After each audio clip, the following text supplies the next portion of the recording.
What's going on, guys? Welcome back to another Detroit Lions video. Now, yesterday, Patrick Mahomes got a record-breaking deal. He signed a 10-year, $450 million contract extension with the Kansas City Chiefs that will keep him in Kansas City until the year 2031 and net him over $450 million. Now, the Detroit Lions obviously are not going to sign somebody to that kind of a contract, but they do have their own free agents coming up. Obviously, they have a lot of key impact players with contracts that will expire after the 2020 season. And with Patrick Mahomes getting his big extension, it made me start thinking, well, Detroit Lions deserve an extension. So that's what we're going to be doing today. We're going to be going over every Detroit Lion that plays on the offensive side of the ball that will be a free agent after the 2020 season. We will be looking at them and kind of just going over who I would resign and who I would let walk if I were the general manager. So if you are new to the channel and are enjoying the content, consider liking the videos and subscribe to the channel. It takes 2 seconds every day to make mine, and I would be very, very appreciative to everybody that chooses to do so. But with that being said, let's get into talking about the offensive players for the Detroit Lions that deserve a contract extension after the 2020 season.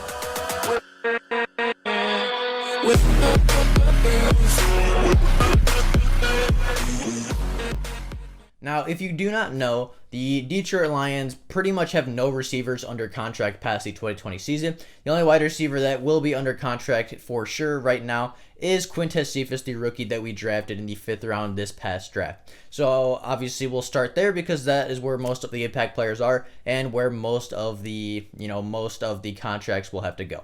So we'll start with Marvin Jones. He is 30 years old and kind of an older wide receiver, but he's still making plays for the Detroit Lions. Last year he was on pace for 958 yards and 10 touchdowns. This guy is still playing at a very, very high level. He's had some injury concerns the last couple of years, but nothing to be too concerned about. I say re-sign Marvin Jones to at least one more year. Him and Kenny Golladay are a fantastic wide receiving duo, and maybe draft somebody in the draft this upcoming year to help sit behind Marvin Jones for a year and maybe learn how to play that position, and then a year from now or 2 years from now, whenever that extension is over, then you can let him walk and have a replacement come in. But I don't think we have a great replacement for Marvin Jones right now on the roster, so I say re-sign him and give him at least one more year to pair with Kenny G. And this offense, this 1-2 punch at wide receiver will stay the same and be very efficient and effective as it has been the last couple of years. Now, the second guy is Danny Amendola. Now, we just re-signed him to another 1-year deal this past offseason. Amendola is currently 34 years old, and last year had one of his most efficient seasons with the Detroit Lions. However, I don't think we should re-sign him. As I said, Danny Amendola is 34 years old. He's a very old wide receiver. We kind of have a replacement for him in Quintez Cephas, who's a very powerful slot receiver, who's a very good player. I think he will take over the slot position next year when Danny Amendola's contract is up. We'll let Danny Amendola walk. We'll get a cheaper, better version of him in Quintez Cephas, and the offense will just keep on rolling. I think that Danny Amendola has been very good for the Detroit Lions. Maybe we overpay him a little bit, but you can't deny that he's been efficient for the Detroit Lions. He's been a good slot receiver. However, I say we pass and we let Amendola walk after this season. Now, moving on to Geronimo Allison. This is a guy that we signed this past offseason to a 1-year prove-it kind of deal, and I don't think he will prove it. I think he'll be the he'll be the 4th or 5th wide receiver on the roster. I don't think he'll get a ton of playing time. He is only 26 years old, so he's kind of young. He had a career high in receptions last year and, did a pretty good job with them. It's not like he's a bad wide receiver, but I just don't think he gets enough carries to prove himself. And this upcoming wide receiver draft class for the 2021 class is very, very loaded, and I think we could get a very solid replacement for a guy like Geronimo Allison later in the draft. We could save some money and still get a very good 4th or 5th wide receiver option. Moving on to the man Kenny Golladay. We're going to re-sign him. I mean, there's no way you could say no. This guy is only 26 years old. He led the NFL in touchdown receptions last year. Back-to-back 1,000-yard seasons. One of the best young wide receivers in the NFL right now. We got to re-sign him to a long-term deal. Maybe not 10 years like Patrick Mahomes, but definitely give him that big extension to keep him in Detroit for as long as possible. Moving on to Jeremy Davis. This is another guy that we signed in free agency this past offseason. He's 28 years old, mostly a special teams player. I don't even think he'll make the team this year, so I don't think we'll have to worry about bringing him back next year. I say we pass on him. If he does somehow make the team, I still don't think we re-sign him, after this season. I just think that, we could get special teams player late in the draft anyway at a much cheaper option. Moving on to Victor Bolden. He is 25 years old. He's played in 15 games throughout his career, mostly a return man, special teams guy, and we don't really need a return man. We got Jason Huntley and Jamal Agnew, who, are going to be our two big returners. I don't see a role for Victor Bolden. I don't even think he makes the team, but again, just like Jeremy Davis, if he does make the team, I don't think we will re-sign him after the 2020 season. And then moving on, Marvin Hall. Obviously, we all know Beat Ball Hall, whatever you want to call him. I mean, this guy's 27 years old, so not super old. He is a huge play threat for the Detroit Lions, as his nickname would suggest. He led the NFL in yards per reception last year at over 30 yards a catch. I mean, this year he's a full offseason. Maybe it's not quite the same as a regular offseason, but he still has a full offseason to talk with Matthew Stafford, talk over some of the routes, what Matthew Stafford likes to do, what Marvin Hall likes to do, and they're still building that chemistry a little bit, even if they're not on the field quite as much as they usually would. I think we extend Marvin Hall. I think he has an even better season this year, more production, more catches, and I think that he's going to get much more comfortable in this offense, and I think we re-sign him to, maybe a couple more years to help him and give Matthew Stafford, or whoever the quarterback is, a big play weapon. Moving on to Tom Kennedy. This is a guy, he was a rookie last year, first year on the Detroit Lions. We signed him in undrafted free agency, former lacrosse player, and I mean, he didn't really do anything for the Detroit Lions this past season, but I do think we re-sign him. I mean, watching the preseason games where he did play, he showed a lot of good things. I mean, for being his first year playing professional football and his first year really focusing solely on football, I think he showed some good things. He showed that he's good at coming back to the ball, good hands, good speed, good elusiveness. He's a very young player at only 23 years old, and he will be a very cheap option, so I think we pick him up and, leave him there for some depth, because I do think he showed some very good things in the preseason, and that is a very similar thing to what I saw with Travis Fulgham, who was also up for a contract extension. Now, Travis Fulgham is 24 years old, so just a year older than Tom Kennedy, but he has a large frame, standing at 6'2", 215 pounds. Again, showed some very good things, so showed some very good flashes in the preseason. I think we do re-sign him. And then Chris Lacey is the last wide receiver up for a contract extension this year. 24 years old. Last year he had 3 receptions for 60 yards for the Detroit Lions. Again, other big frame guys, 6'3", 206 pounds. I think the Detroit Lions extend him. I think he showed some good things last year. He had a really good play on a scramble drill with David Blau, where, David Blau was rolling out to his right. He made a nice throw along the sideline. Chris Lacey made a nice catch and had a huge play.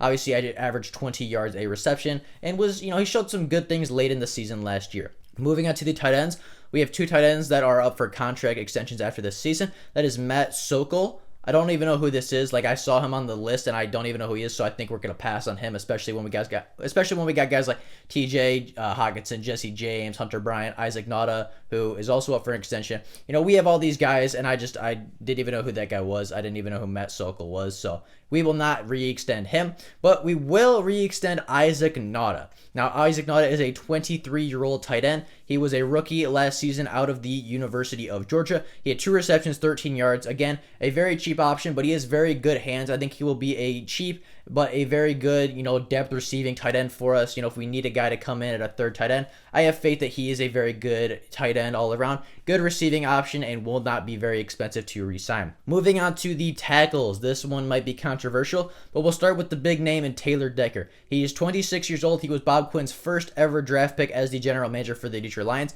He played in 1,017 snaps last year, gave up 10 penalties and 7 sacks. I think we do re-sign him. I don't think we need to break the bank for him, but I do think he is our franchise left tackle right now. We don't really have anybody behind him to replace him, and I don't, he hasn't been that bad. He had a bad season last year, had kind of a down season, but throughout his career, he's been a very solid tackle for us. He's protected Matthew Stafford pretty well, and I think we need to re-sign him. We need to keep some of this homegrown talent that Bob Quinn's been drafting. It's great to draft somebody and they work out, but if you let them go 4 years later, what's the point of drafting them? At least that's my opinion. I think we got to keep him, keep Taylor Decker in the house, and leave him at our left tackle for a long time to protect Matthew Stafford. Ode Abushi is the next guy up. I think we extend him. He's 29 years old, so a little bit older than Taylor Decker. He played in 143 snaps last year, gave up 1 penalty and 0 sacks. I don't think he's a starting caliber tackle, but I do think that he is a good depth piece. The next guy is Matt Nelson. Another guy I had no idea was even a real person until I saw it on the list of free agents. So I think we pass on him. The next person is Dan Skipper. He's 25 years old. Played 45 snaps last year, 1 penalty, given up 0 sacks. I just feel like the Lions always find a way to bring him back. I wouldn't necessarily. I don't think he's that good of a tackle. I don't think he's that good of a depth option.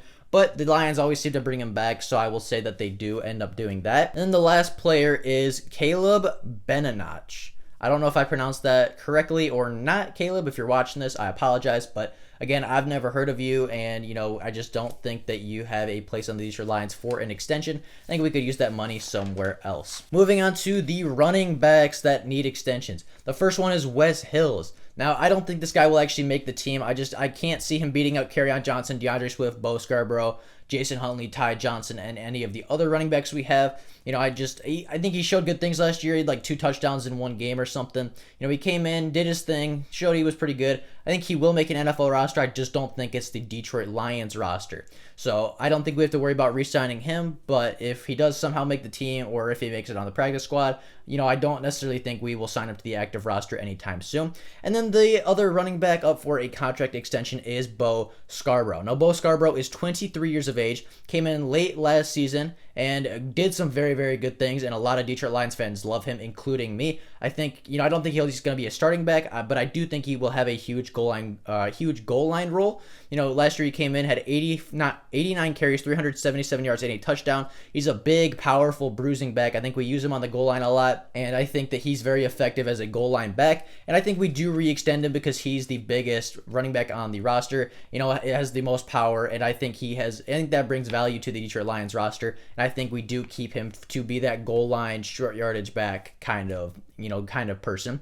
And then the last 2 guys on the list are both guards, and the first one is Joshua Garnett, former first-round pick for the San Francisco 49ers. We picked him up this past offseason, but I don't think he even, I think he has a chance to make the team, but I don't think we're going to re-sign him. He has some injury concerns unless he really, really shows out in the preseason and the regular season.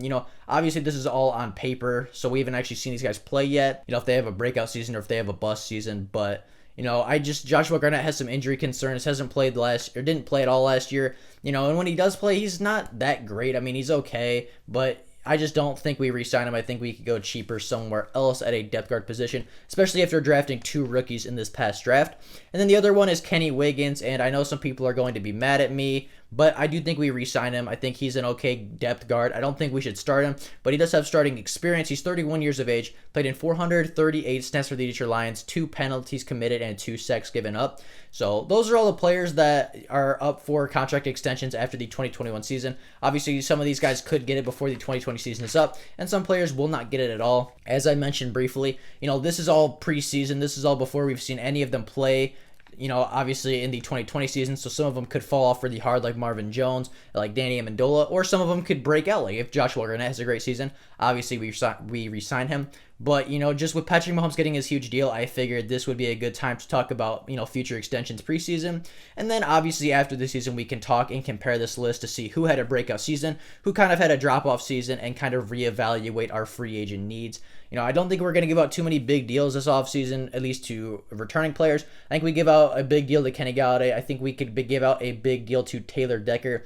Obviously not breaking the bank, but I still think we could give him a pretty big deal. Outside of that, we don't have too many huge starters, coming in, or, we don't have any big players, big name players outside Kenny and Taylor Decker that are up for contract extensions. So, we have those 2 guys, but, obviously those 2 guys are going to take up a lot of money and be our 2 big they're going to be the 2 guys that we need to re-sign this upcoming offseason. So if you disagree with any of the players I said, if you think we're going to not sign Taylor Decker, or if you think we're going to, re-sign somebody that I don't have as re-signing, let me know that in the comments down below. What do you agree or disagree with all of my decisions? As I said, I did this based on what I would do if I were in charge. So everybody's going to disagree on who to bring back, who to release, who to let go. But, that's who I think. I think all those guys that I re-sign, that I chose to re-sign or chose that I would re-sign, I think all those guys are impact players, guys that can make a difference on the team. And, I just feel like all those guys can be contributors to the Detroit Lions organization and to their success. So, as I said, if you disagree, let me know in the comments below. But with that being said, that is all I have for you guys today. If there is Lions just before tomorrow, I'll obviously make a video letting everybody know. But until then, that is all I have for you guys today. you know, I will see all of you in the defensive free agency video tomorrow. So stay tuned for that. But thank you everybody so very much for watching this video, and I'll see all of you in that defensive free agency video tomorrow. Bye, guys.